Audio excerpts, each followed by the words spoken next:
Hello friends, welcome to solar Gyan channel. News update.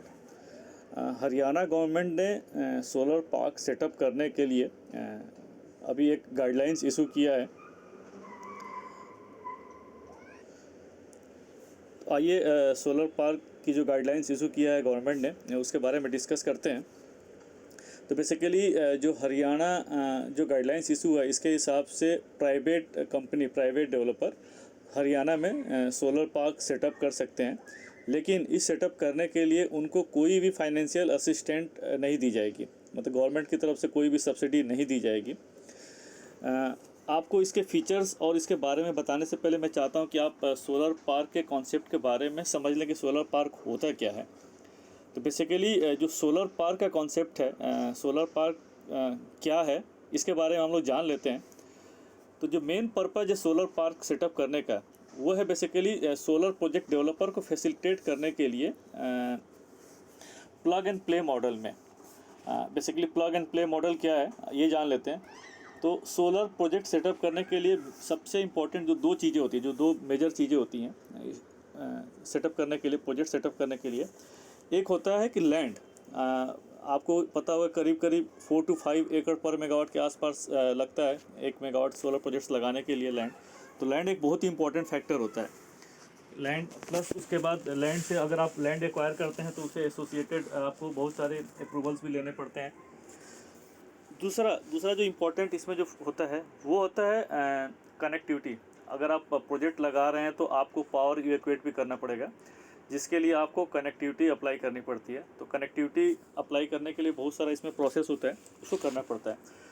ये solar park basically क्या करता है कि सोलर प्रोजेक्ट डेवलपर को प्लग एंड प्ले में आपको इन सब चीज़ों को करने की ज़रूरत नहीं है। आप आइए, ऑलरेडी सब कुछ फैसिलिटीज़ है। आपको पावर इवैक्यूएशन के लिए ऑलरेडी कनेक्टिविटी लिया हुआ है, लैंड ऑलरेडी डेवलप्ड लैंड है। आइए सीधे सीधे आप अपना प्रोजेक्ट लगाइए और स्टार्ट कर दीजिए आपका जनरेशन, जो भी आपका प्रोजेक्ट लगने के बाद है। तो ये एक बहुत ही इंपॉर्टेंट है। इन सब चीज़ों से जो हर्डल्स हैं, एक तो प्रोजेक्ट डेवलपर को टाइम भी बच जाएगा इन सब सारी चीज़ों करने के लिए। दूसरा, जितनी सारी चीज़ें फॉर्मेलिटीज होती हैं वो भी बच जाएगा। तो एक सोलर पार्क बहुत ही अच्छा कॉन्सेप्ट है प्रोजेक्ट डेवलपर को फैसिलिटेट करने के लिए। तो आप समझ ही गए होंगे सोलर पार्क है क्या। अब जो गवर्नमेंट, हरियाणा गवर्नमेंट ने जो गाइडलाइंस इशू किया है, तो उनके एक सैलिएंट फीचर्स की बात कर लेते हैं कि उसमें एक्चुअली है क्या इस गाइडलाइंस में। तो सबसे पहले मैं आपको ये बता दूं कि जो सोलर पार्क जो सेटअप करेगा वो प्राइवेट डेवलपर के द्वारा सेटअप किया जाएगा। प्राइवेट डेवलपर्स अपना इन्वेस्टमेंट करेंगे और जो मिनिमम कैपेसिटी रखी गई है सोलर पार्क डेवलप करने के लिए, वो आपकी मिनिमम कैपेसिटी 50 मेगावाट है। और लेकिन आप इसके लिए अप्रोच कैसे करेंगे, कैसे आप अगर चाहते हैं, अगर कोई भी अगर एज ए पर्सन कोई भी अगर इंटरप्रेन्योर है, चाहता है कि मैं सोलर पार्क हरियाणा में सेटअप करूं, तो क्या करना। तो सबसे पहले आपको क्या करना पड़ेगा, आपको प्रपोजल प्लस आप जो अगर पार्क सेटअप करना चाहते हैं तो उसके लिए डीपीआर बनवानी पड़ेगी। विद डीपीआर और रेलिवेंट डॉक्यूमेंट के साथ साथ हरियाणा गवर्नमेंट की एक एजेंसी है HAREDA, Haryana renewable energy development agency, उसको आपको application with DPR with relevant documents आपको सबमिट करना पड़ेगा, हरेडा को सबमिट करना पड़ेगा।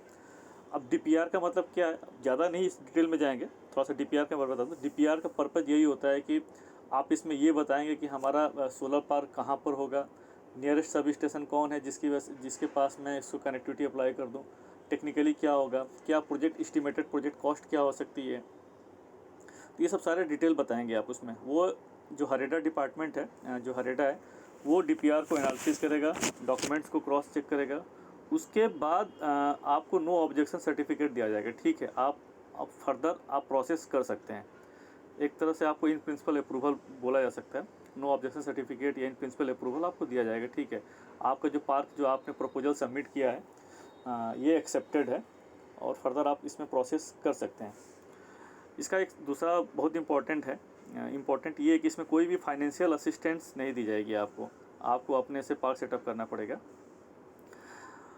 इसमें जो लैंड के लिए जो मिनिमम रिक्वायरमेंट दिया हुआ है, उसके लिए आप फॉर एग्जांपल 50 मेगावाट का प्रोजेक्ट, आप 50 मेगावाट का सोलर पार्क लगाना चाहते हैं, तो उसके लिए कम से कम आपको 200 एकड़ की लैंड होनी चाहिए आपके पास में, जो कि 4 एकड़ पर मेगावाट के आसपास है। और इसमें एक्चुअली प्रोजेक्ट कॉस्ट की बात की गई है। आप प्रोजेक्ट कॉस्ट का इसका मतलब ये है कि सोलर पार्क सेटअप करने के लिए इस्टीमेटेड दिया हुआ है, बेसिकली इस्टीमेटेड जो दिया हुआ है कि प्रोजेक्ट कॉस्ट क्या हो सकता है सोलर पार्क सेटअप करने के लिए। तो जो इसमें दिया हुआ है 50 मेगावाट के लिए 10 करोड़ दिया हुआ है, जो कि 20 लाख पर मेगावाट के आसपास आ रही है, जो कॉस्ट आ रही है 20 लाख पर मेगावाट। अब यहाँ पर क्वेश्चन ये उठता है कि इसमें प्रोजेक्ट कॉस्ट क्यों दिया, जबकि आपको कोई सेंट्रल फाइनेंशियल असिस्टेंस नहीं दिया जा रहा है, गवर्नमेंट कोई सब्सिडी नहीं दी जा रही है, तो ये क्यों दिया जा रहा है। तो हम आगे फर्दर माइलस्टोन्स में देखेंगे कि उसमें एक फाइनेंशियल क्लोजर की बात की गई है, मतलब आप कितने सिंसियर प्लेयर हैं। आपने ऐसा तो नहीं केवल DPR बनाया दे दिया, गवर्नमेंट ने आपको दे दिया, फिर आप कुछ कर भी नहीं कर पाए। तो उसी के लिए फर्दर बहुत सारे माइलस्टोन्स दिए हुए हैं। उस माइलस्टोन में एक माइलस्टोन फाइनेंशियल क्लोजर का है। फाइनेंशियल क्लोजर का मतलब ये होता है कि आपका जो एस्टिमेटेड जो प्रोजेक्ट कॉस्ट है जो आपने दे रखा है DPR में, उसका 90% आपने अरेंजमेंट कर रखा है कि नहीं कर रखा है। अगर आपने नहीं कर रखा है तो आपको पार्क कैंसिल कर दिया जाएगा। तो इससे आपकी सिंसियरिटी और आप कितने कैपेबल है वो उसको दिया गया। तो इसलिए इसमें जो प्रोजेक्ट कॉस्ट का इसलिए इम्पोर्टेंस है। अदरवाइज़ अगर कोई गवर्नमेंट पैसा नहीं दे रही है, नहीं लगा रही है, तो फिर क्यों प्रोजेक्ट कॉस्ट का मतलब। तो इसका सेंस यहाँ पर ये है। नेक्स्ट इसमें आते हैं कंप्लीसन टाइम। कंप्लीसन टाइम मतलब सोलर पार्क जो पूरा लगाने का जो टोटल कंप्लीसन टाइम है वो बेसिकली टोटल 24 मंथ्स में आपको कंप्लीट करना पड़ेगा इसमें। अब इसमें अब आते हैं नेक्स्ट देखते हैं इसमें टाइमलाइन क्या है। तो टाइमलाइन की बात करते हैं। आप देखिए इस पेज पर आइए टाइमलाइन। हाँ देखिए इसमें टाइमलाइन दिया हुआ है। जो फर्स्ट माइलस्टोन जो दिया हुआ है इसमें date of issue of no objection certificate for development of solar park by HAREDA. Zero date, यहाँ से जीरो डेट स्टार्ट होती है। इस जीरो डेट का मतलब होता है कि जो ही आपको नो ऑब्जेक्शन सर्टिफिकेट दिया जाएगा, आपको लेटर इशू किया जाएगा इन प्रिंसिपल अप्रूवल के लिए, वहाँ से टाइमलाइन स्टार्ट हो जाता है। और उस टाइमलाइन के हिसाब से आपको टोटल 24 मंथ्स में सारे पार्क कंप्लीट करने हैं आपको। अब फर्दर और भी क्या माइलस्टोन्स हैं उसके बारे में बात कर लेते हैं इसमें। तो जीरो डेट के बाद फिर नेक्स्ट जो नो ऑब्जेक्शन सर्टिफिकेट है उसके बाद नेक्स्ट जो माइलस्टोन है वो grant of in principle approval by HVPNL। HVPNL का मतलब है यहाँ पे HVPNL का मतलब है हरियाणा विद्युत प्रसारण निगम लिमिटेड। तो बेसिकली जो भी सोलर पार्क डेवलप कर रहा है उसको आपको HVPNL को अप्रोच करना पड़ेगा कनेक्टिविटी अप्लाई करने के लिए। अभी यहाँ पर कनेक्टिविटी तो अप्लाई नहीं करेंगे, लेकिन आप उसको बताएंगे कि यहाँ पर मैं सोलर पार्क डेवलप कर रहा हूँ और यहाँ पर ये है। सारी चीज़ें बताने के बाद वो आपको एक इन प्रिंसिपल अप्रूवल देगा कि ठीक है आप गो हेड कर सकते हैं। एक तरह से आप एक उनको इन्फॉर्म कर रहे हैं कि मतलब ये आप सोलर पार्क लगा रहे हैं, तो वो आपको एक इन प्रिंसिपल अप्रूवल देगा जो भी आप अप्लाई करेंगे। तो ये जो सारी टाइमलाइन है 2 महीने के अंदर ही आपको करना है। ये आपको एक NOC मिल गया, NOC मिलने के बाद आपको HVPNL से आपको इन प्रिंसिपल अप्रूवल लेना है सो दैट कि फर्दर इसमें कनेक्टिविटी आप अप्लाई कर सकें। उसके बाद आपको जो नेक्स्ट माइलस्टोन है वो लैंड एक्विजिशन का है कि आपको लैंड एक्वायर करनी पड़ेगी टोटल 5 महीने के अंदर within 5 months from date of in principle approval by HVPNL। अगर HVPNL से आपको इन प्रिंसिपल अप्रूवल मिल जाता है तो उसके 5 महीने बाद, मतलब जीरो डेट से 7 मंथ हो गया अगर हम ऐड करते हैं, तो उसके 5 महीने के अंदर आपको लैंड एक्वायर करनी पड़ेगी। फाइनेंशियल क्लोजर दिखाना पड़ेगा, जो मैं आपको पहले ही बता चुका हूँ कि जो टोटल जो भी कॉस्ट है उसका 90% आपको बताना पड़ेगा फाइनेंशियल क्लोजर का। और ये आप जो इंटरनल रिसोर्सेज के थ्रू भी दिखा सकते हैं या किसी बैंक के टाइप के थ्रू, जो भी है जो रेलिवेंट डॉक्यूमेंट्स होता है एज पर स्टैंडर्ड नॉर्म्स वो आपको बताना पड़ेगा। बैंक गारंटी डॉक्यूमेंट्स जो भी रिक्वायर्ड होगी HVPNL के साथ वो सब शो करना पड़ेगा आपको। तो ये आपका लैंड और फाइनेंशियल क्लोजर से रिलेटेड है। जो उसके बाद जो नेक्स्ट माइलस्टोन है वो आप है grant of final connectivity approval by HVPNL। तो आपको फाइनल कनेक्टिविटी लेना पड़ेगा। उसके लिए आपको सारे डॉक्यूमेंट्स जो हैं within 1 month from date of submitting the documents required for the final connectivity approval, जो भी आप डॉक्यूमेंट सारे सबमिट करेंगे उसके 1 महीने के अंदर आपको कनेक्टिविटी मिल जाएगी। इसके लिए पर्टिकुलर टाइमलाइन नहीं दिया हुआ है, लेकिन अगर हम पूरा ब्रॉडर व्यू में देखें तो 24 मंथ्स में सारी चीज़ें करनी है आपको, जिसमें आपको बताया कि 2 महीने के अंदर आपको HVPNL से इन प्रिंसिपल अप्रूवल लेना है। उसके बाद 5 महीने के अंदर आपको लैंड एक्वायर करना पड़ेगा और फाइनेंशियल क्लोजर दिखाना पड़ेगा। उसके बाद इसमें जो नेक्स्ट है आप इसमें देखेंगे बहुत इंपॉर्टेंट है, completion of the construction of cooling station and all other developments such as road connectivity, water availability, boundary, switch yard, office building, etc. within 6 months from the final connectivity approval. अगर आपको final connectivity approval मिल जाती है तो उसके 16 month के अंदर ये सारी आपको सारी चीज़ें कंप्लीट करनी पड़ेगी। इट मीन्स कि अगर आपको कनेक्टिविटी जो ही मिलती है उसके बाद ही आपको ये सब सारी चीज़ें, जैसे अगर सब स्टेशन बनाना है, इंटरनल पूलिंग स्टेशन बनाना है पावर इवैक्यूएशन के लिए, एक्चुअली मैं आपको और इसमें आगे थोड़ा सा बताऊंगा कि एक्चुअली है क्या चीज़ ये। तो बट अभी आप यहाँ पे जो भी इसमें वर्क्स लिखा हुआ है, पूलिंग स्टेशन बनाना या वाटर अवेलेबिलिटी के लिए आपको बताना, बाउंड्री बनाना, जो भी ऑफिस बिल्डिंग बनाना है, इसके लिए आपको सारे ऑर्डर प्लेस करने के लिए इनिशिएशन स्टार्ट कर देना पड़ेगा, सो दैट कि टाइमली ये कंप्लीट हो पाए। अगर टाइमली कंप्लीट नहीं होगा तो ये आपके सोलर पार्क को कैंसिल कर दिया जाएगा। अब थोड़ा सा मैं आपको आपकी टाइमलाइन तो समझ ही गए होंगे। टोटल जो मेजर टाइमलाइन दिया हुआ है इसमें 5 माइलस्टोन्स को डिफाइन किया हुआ है। अब इसमें थोड़ा सा मैं आपको यहाँ पर अपडेट कर दूँ कि ये सोलर पार्क डेवलपर अगर सोलर पार्क लगा रहा है तो उसकी रिस्पॉन्सिबिलिटीज़ क्या होगी। ये तो चीज़ ठीक है, आप बहुत सारी चीज़ इसमें कवर भी हो गए होंगे, बट रिस्पॉन्सिबिलिटी क्या होगी। तो जो मेजर रिस्पॉन्सिबिलिटीज़ होती हैं जिसमें सोलर पार्क आप लगा रहे हैं, तो मेजर रिस्पॉन्सिबिलिटीज़ होंगी उसमें। एक तो ये है कि आपको पूलिंग स्टेशन क्रिएट करना पड़ेगा। तो आप एक पूलिंग स्टेशन बनाएंगे। पूलिंग स्टेशन का मतलब ये है कि उस सोलर पार्क में जितने प्रोजेक्ट्स लगेंगे वो प्रोजेक्ट्स आपके पूलिंग स्टेशन से कनेक्ट होंगे। फिर उस पूलिंग स्टेशन से पावर इवैक्यूएट करके जो नियरेस्ट सब स्टेशन है वहाँ ले जाया जाएगा।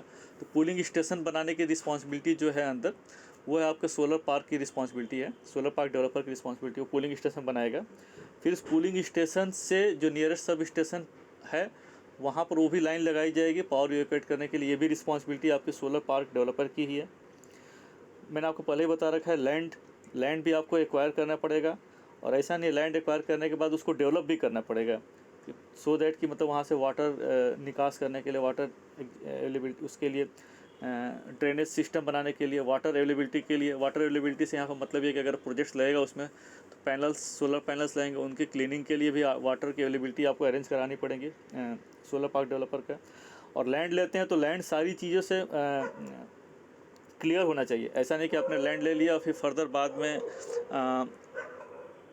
लैंड ले लिया और चीज़ें से वो इनकम्पर्सन फ्री होना चाहिए। मतलब जितने सारे आपको अप्रूवल, जो सारी चीज़ें हैं गवर्नमेंट और जो भी रिलेटेड जो भी डिपार्टमेंट्स, जितनी सारी अप्रूवल होना चाहिए, एनओसी होना चाहिए, सारे क्लियर होना चाहिए, सो दैट कि फर्दर बाद में कोई इशूज़ ना हो।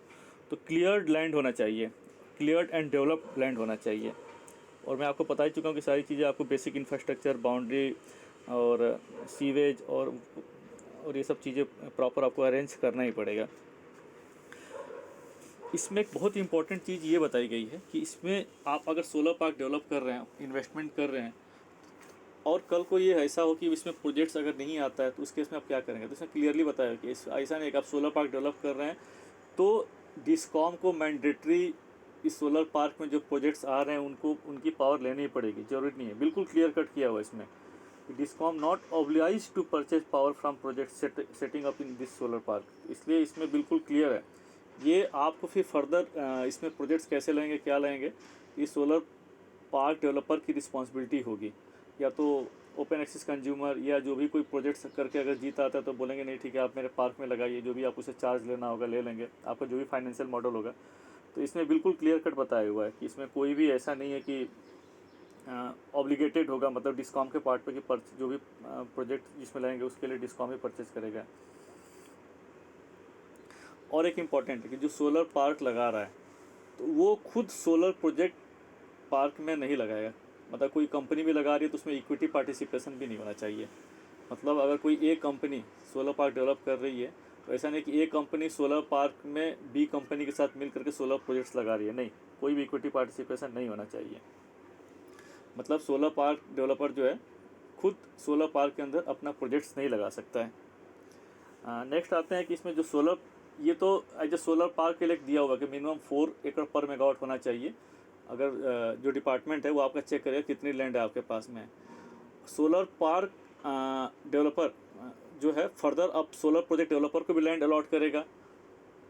तो उसमें दिया हुआ कि मिनिमम है 3.5 एकड़ पर मेगावाट आपको अलॉट करना ही करना है ना। और अगर इससे कम या जो भी होता है तो आपको उसके लिए फिर डिपार्टमेंट के पास अप्रोच करना पड़ेगा, डिपार्टमेंट इसको चेक करेगा यहाँ ठीक है। मान लीजिए कोई बोलता है प्रोजेक्ट डेवलपर की नहीं, मुझे 3 एकड़ ही चाहिए, और ऐसा भी नहीं है, हो भी सकता है क्योंकि आजकल इतनी टेक्नोलॉजी हो गई है, टेक्नोलॉजी और एफिशिएंसी और पैनल का वाटेज इतना बढ़ता जा रहा है आने वाले टाइम में 2 से 3 सालों में। पहले हम लोग, हमारे पास वाटेज 240, 260, अब 400, 500, 600 वाट तक आ रहे हैं। तो इसका मतलब ये है कि पैनल की एफिशिएंसी और वाटेज बढ़ता जा रहा है, तो लैंड की रिक्वायरमेंट उसी रेशियो में कम भी होती जा रही है। इसलिए इसने एक ऑप्शन भी दिया हुआ कि आपको मिनिमम 3.5 एकड़ पर मेगावाट डेवलपर को, प्रोजेक्ट डेवलपर जो सेटअप करना चाहता है प्रोजेक्ट, उसके अलॉट तो करना ही पड़ेगा। उससे कम अगर रिक्वायरमेंट हो तो फिर डिपार्टमेंट को अप्रोच करना पड़ेगा। इसमें एक और कंडीशन दी गई कि सोलर पार्क अगर डेवलप कर रहे हैं तो सोलर पार्क का स्टेटस तभी मिलेगा जब कम से कम मिनिमम 2 प्रोजेक्ट्स लेंगे। मान लो 50 मेगावाट का सोलर पार्क है, तो ऐसा नहीं है कि उसमें 50 मेगावाट का एक ही कंपनी है या 50 मेगावाट का पूरा सोलर प्रोजेक्ट्स लगा दी, नहीं, ऐसा नहीं है। कम से कम 2 कंपनी, मान लीजिए एक कंपनी 30 मेगावाट का प्रोजेक्ट लगा दी है, दूसरी कंपनी 20 मेगावाट का, ठीक है। और मैक्सिमम कैप के लिए नहीं दिया हुआ है। मैक्सिमम कैप से मतलब ये है कि 2 भी हो सकती है और 10 भी हो सकता है। कोई अगर हो सकता है कि 2 मेगावाट का प्रोजेक्ट लगाया जा सके उसमें, तो वो तो क्या फाइनेंशियल वाइबिलिटी है, कौन कितने, किस टाइप से कितने डेवलपर्स आते हैं, क्या पावर इक्वेशन है, क्या है वो इंफ्रास्ट्रक्चर, वो क्या उस सब। लेकिन ये है कि इसमें मिनिमम 2 मेगावाट की इसमें कैपेसिटी दी गई, मतलब मिनिमम 2 डेवलपर होने चाहिए आपके, और मैक्सिमम पे कोई भी लिमिटेशंस नहीं है। सोलर पार्क के अंदर जो प्रोजेक्ट्स लाएंगे उसमें एक ये है कि उसमें आपको हरेडा के साथ साथ आपको रजिस्ट्रेशन कराना मैंडेटरी है, सो दैट कि गवर्नमेंट को ये पता चले कि इसमें कौन कौन से किसके पास प्रोजेक्ट आ रहे हैं। दूसरा, इसमें जो HVPNL है उनको भी आपको बताना पड़ेगा। अगर आपका LTA साइन हो जाता है और कमीशन हो जाते हैं प्रोजेक्ट, तो ये भी मैंडेटरी है सोलर प्रोजेक्ट डेवलपर की कि वो HVPNL को भी इन्फॉर्म करें। तो ये बेसिकली ये मेन फीचर्स हैं। अब इस मेन फीचर्स के अलावा मैं आपको एक बहुत ही इंपॉर्टेंट चीज़ है इसमें मैं आपको अपडेट कर देता हूँ। बेसिकली जो सोलर पार्क की स्कीम है जो हरियाणा गवर्नमेंट ने अभी इशू किया है गाइडलाइंस, ये एक्चुअली नया स्कीम नहीं है। Ministry of new and renewable energy, government of India की एक बहुत ही पुराना और एक इम्पॉर्टेंट स्कीम है, और अभी बेसिकली अभी ऑन गोइंग भी है। वो सोलर पार्क स्कीम के नाम से ही है, solar park scheme, setting up of solar park in India ऐसे करके। और इसकी जो टोटल कैपेसिटी है बेसिकली इस स्कीम में 40,000 मेगावाट, आप सोच सकते हैं 40 गीगावाट। इसका मैं थोड़ा सा बैकग्राउंड आपको ये बता देता हूँ। ये जो स्कीम जो गवर्नमेंट ऑफ इंडिया की जो है स्कीम बेसिकली दिसंबर 2014 में लॉन्च की गई थी, और उस समय टारगेट जो इसका था 20,000 मेगावाट का था, जो कि मार्च 2017 में कैबिनेट के थ्रू इसमें अप्रूवल ले करके, और इसका जो टारगेट 20,000 मेगावाट से 40,000 मेगावाट कर दिया गया था। और आज की डेट में अगर हम स्कीम्स की अगर बात करते हैं स्टेटस में क्या है सोलर पार्क, तो करीब 28,000 मेगावाट के आसपास इसमें ऑलरेडी सैंक्शन किया गया है। बहुत सारे सोलर पार्क्स इसमें काफ़ी डेवलप भी हो गए हैं, और बहुत सारे सोलर पार्क्स के अंदर सोलर प्रोजेक्ट्स भी लग गए हैं। तो 28 गीगावाट जो सोलर पार्क इसमें सैंक्शन किया हुआ है, इसमें करीब 8 गीगावाट, 8,000 मेगावाट के आसपास इसमें सोलर प्रोजेक्ट्स भी लग गए हैं। और ये जो स्कीम है इस स्कीम में बल्कि सेंट्रल फाइनेंस, अभी जो आपने हरियाणा गवर्नमेंट की हम लोग बात करें कि उसमें कोई भी सेंट्रल फाइनेंशियल असिस्टेंस नहीं दी जाएगी, इस स्कीम में ऐसा नहीं है। इस स्कीम में सेंट्रल फाइनेंशियल असिस्टेंट जो रखा गया है ये 20 लाख पर मेगावाट रखा गया है। 20 लाख पर मेगावाट इसमें दिया जाएगा सेंट्रल फाइनेंशियल असिस्टेंस। लेकिन इसको क्या है कि 2 पार्ट में, इसमें 2 डिवीज़न है। एक तो ये कि इंटरनल इंफ्रास्ट्रक्चर डेवलप करने के लिए 12 लाख रखा गया। इंटरनल जो भी हम हरियाणा गवर्नमेंट के स्कीम की बात कर रहे थे बेसिकली वो इंटरनल इंफ्रास्ट्रक्चर के लिए है। तो इंटरनल इंफ्रास्ट्रक्चर में क्या हो जाएगा, लैंड और pooling station, plus pooling station से जो नियरेस्ट सब स्टेशन है कनेक्टिविटी, ये इंटरनल सारा पार्ट हो जाएगा। मतलब लैंड आपको डेवलप करके देना है, पूलिंग स्टेशन बनाना है, आपको पूलिंग स्टेशन से जो है आपको नियर सब स्टेशन में कनेक्ट करना है, तो इंटरनल का सारा पार्ट हो जाता है। इस इंटरनल के लिए इसमें 12 लाख पर मेगावाट दिया गया है। और एक्सटर्नल मतलब क्या है कि हो सकता है कि जहाँ पर ये सब स्टेशन, अगर कोई हो सकता है कि इस पार्क के अंदर कोई नया आसपास सब स्टेशन ना हो, तो नया सब स्टेशन बनाना पड़े सेंट्रल गवर्नमेंट को पावर ग्रिड या CTU के थ्रू। उसके लिए या सब स्टेशन हो तो उसको स्ट्रेंथन करना पड़े, इस कैपेसिटी को एकोमोडेट करने के लिए लाइन को स्ट्रेंथन करना पड़े। इसके लिए एक्सटर्नल ट्रांसमिशन के लिए 8 लाख पर मेगावाट रखा गया है। और इसमें इस स्कीम में जो गवर्नमेंट ऑफ इंडिया की जो स्कीम है इसमें बेसिकली 8 मोड है। आप अभी हरियाणा वाला बात करते हैं इसमें केवल प्राइवेट के लिए रखा गया, नहीं, इसमें 8 मोड रखा गया है। 8 मोड में क्या है कि अब 8 मोडों का हम पूरा क्यूमुलेटिव कर दें तो कोई भी प्रोजेक्ट सोलर पार्क लगा सकता है, कोई भी डेवलपर लगा सकता है। इसमें सबके लिए ऑप्शन है। सेंट्रल गवर्नमेंट के CPSUs लगा सकते हैं, स्टेट गवर्नमेंट के CPSUs लगा सकते हैं, प्राइवेट डेवलपर लगा सकते हैं, प्राइवेट डेवलपर और गवर्नमेंट की एजेंसी के बीच जॉइंट वेंचर है वो भी कर सकते हैं उसको। Central government to central government के जॉइंट वेंचर कंपनी वो भी इसके लिए अप्लाई कर सकते हैं। Central government to state government को जो JB है वो भी इसमें अप्लाई कर सकते हैं। तो सबके लिए फ्लेक्सिबिलिटी है। लेकिन इसमें जो प्राइवेट डेवलपर भी कर सकते हैं। तो इसमें प्राइवेट डेवलपर्स के लिए 2 मोड है, एक मोड 4 है और एक मोड 6 है। तो मोड 4 जो है बेसिकली वो जॉइंट वेंचर के लिए दिया हुआ, इसमें इंडिपेंडेंट प्राइवेट डेवलपर भी कर सकते हैं जिसमें सेंट्रल फाइनेंशियल असिस्टेंस मिलेगा उसको। लेकिन इसमें प्रोसेस थोड़ा सा लेंदी और काफ़ी कॉम्प्लिकेटेड है। इसमें यह है कि इसमें स्टेट गवर्नमेंट टेंडर निकालेगा प्राइवेट डेवलपर सिलेक्शन के लिए, उसमें जो सेलेक्ट हो जाएगा वही प्राइवेट डेवलपर इस सोलर पार्क को लगा सकता है, जो कि central financial assistant government of India का जो है उसके लिए एलिजिबल हो गया। एक मोड 6 भी है इसमें। मोड 6 में ये है कि उसमें without central financial assistant private developer solar park develop कर सकता है, जो कि आपके हरियाणा का भी जो आप स्कीम देख रहे थे वो भी वैसे ही है। लेकिन इसमें इसका रीजन मतलब क्यों कोई करना चाहेगा जब कोई गवर्नमेंट से इसमें सबसे बड़ा एडवांटेज ये है कि आप कनेक्टिविटी इसमें अप्लाई कर सकते हैं। आपको सोलर पार्क का दर्जा मिलते ही आप ये है कि SPPD आप कहलाते हैं इसमें। SPPD का मतलब सोलर पावर पार्क डेवलपर। जो ही आपका सोलर पार्क का स्टेटस मिलते ही जो SPPD है वो कनेक्टिविटी के लिए अप्लाई कर सकता है। तो सबसे बड़ा एडवांटेज ये है।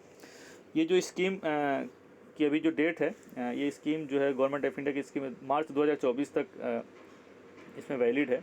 और इसमें भी यही है, प्रोजेक्ट सोलर पार्क डेवलप करने के लिए इसकी जो टाइमलाइन है 2 साल दी है। आपको 24 महीने के अंदर सारा कंप्लीट करना है। और बहुत सारे डिफरेंट माइलस्टोन्स पे दिए हुए हैं कि इस माइलस्टोन में आपको ये टारगेट अचीव करना है, और उसी माइलस्टोन को आप अचीव करेंगे तभी आपको सेंट्रल फाइनेंशियल असिस्टेंट जो है वही तभी आपको रिलीज़ किया जाएगा ये। तो होप कि आपको ये वाला वीडियो अच्छा लगा हो, जिसके बारे में मैंने ये प्रेजेंट गाइडलाइंस के बारे में क्या है मैंने आपको ये बताया। सोलर पार्क की स्कीम क्या है वो भी मैंने आपको अपडेट कर दिया। Central government ministry of new and renewable energy की जो सोलर पार्क की स्कीम है वो भी मैंने आपको ब्रीफ बता दिया। और रही बस और आपको एक अलग से मैं सोलर पार्क स्कीम जो सेंट्रल गवर्नमेंट की जो स्कीम है उसके बारे में एक डिटेल में मैं आपको डिस्कस करूंगा और बताऊंगा बेसिकली क्या है। तो होप आपको ये वीडियो अच्छा लगा हो तो ज़रूर आप लाइक करिए, सब्सक्राइब करिए और अपने दोस्तों को भी आप बताइए इस वीडियो के बारे में। Thanks, very very thanks.